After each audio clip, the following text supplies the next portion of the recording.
নমস্কাৰ কৃষক বন্ধুসকল, যিসকলে মোৰ ফেচবুকটো চাই আছে তেওঁলোকে গম পাব যে আমি আমাৰ পথাৰ আমাৰ বজাৰ বুলি সকলোৱে শ্লোগান দিওঁ, টিভিত ৰেডিঅ'ত সকলোতে শুনিবলৈ পাওঁ, কিন্তু সেইটো কৰ্মক্ষেত্ৰত কৰি দেখুওৱা নহয়। কিন্তু আমি কৰিবলৈ চেষ্টা কৰিছোঁ যে আমি আমাৰ পথাৰ আমাৰ বজাৰ দখল কৰিব নোৱাৰিলেও নিজৰ গাঁওখন বা ওচৰ চুবুৰীয়াক জানো ভাল খাদ্য খুৱাব পাৰোঁ, তাৰ কাৰণে আমি চেষ্টা কৰি আছোঁ। এই মোৰ কেপচিকামৰ বাগিচা, ইয়াৰ পৰা আমি কেপচিকাম বিক্ৰী কৰি আছোঁ 40 টকা দৰত।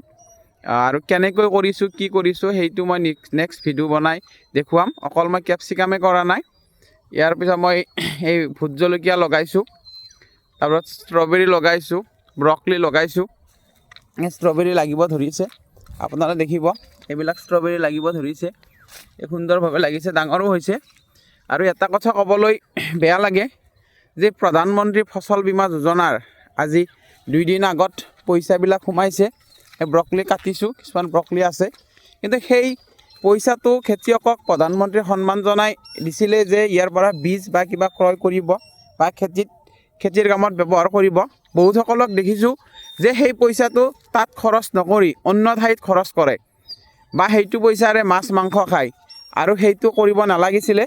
আৰু সেই পইচাৰে আপোনালোকে এতিয়া ৰবি শস্যৰ খেতি, শাক পাচলি বা জিকা ভোলৰ বীজ আনি খেতিডৰাত ব্যৱহাৰ কৰিলে কিছু সকাহ পালোঁ হয়, য'ত আজিলৈ অন্য চৰকাৰে সেই তেনেকুৱা কৃষকক সুবিধা দিয়া নাছিলে। এতিয়া ভাৰত চৰকাৰে, সন্মানীয় ভাৰতৰ প্ৰধানমন্ত্ৰী নৰেন্দ্ৰ মোদী ডাঙৰীয়াই যি সুন্দৰ পদক্ষেপ লৈছে তাৰ কাৰণে আমি ধন্যবাদ জনাইছোঁ। অকল তেনেকুৱাই নহয়, ফচল বীমা যোজনা, প্ৰধানমন্ত্ৰী সন্মান নিধিকে ধৰি বহুত সুবিধা খেতিয়কক দিছে, আৰু সেইখিনি সুবিধা খেতিয়কে পাইছেও। কিন্তু সেই যিসকল ভুৱা খেতিয়কে এতিয়াও সেইখিনি বস্তু খেতিৰ কামত ব্যৱহাৰ নকৰি নিজৰ কামত ব্যৱহাৰ কৰিছে, সেইটো দুখ লগা কথা। আপোনালোকেও চাব এতিয়াৰ পৰা যেন সেইবিলাক নকৰে। আৰু ময়ো পাইছোঁ, গতিকে তাৰ পৰা মই বীজ কিনি নতুন খেতি এঠাইত লগাম, জিকা ভোল কিবা লগোৱাৰ কাৰণে ব্যৱস্থা কৰি আছোঁ। আপোনালোকে নলগাব, আপোনালোকে বেয়া কামত খৰচ নকৰিব, অন্য কামত খৰচ নকৰিব। ধন্যবাদ।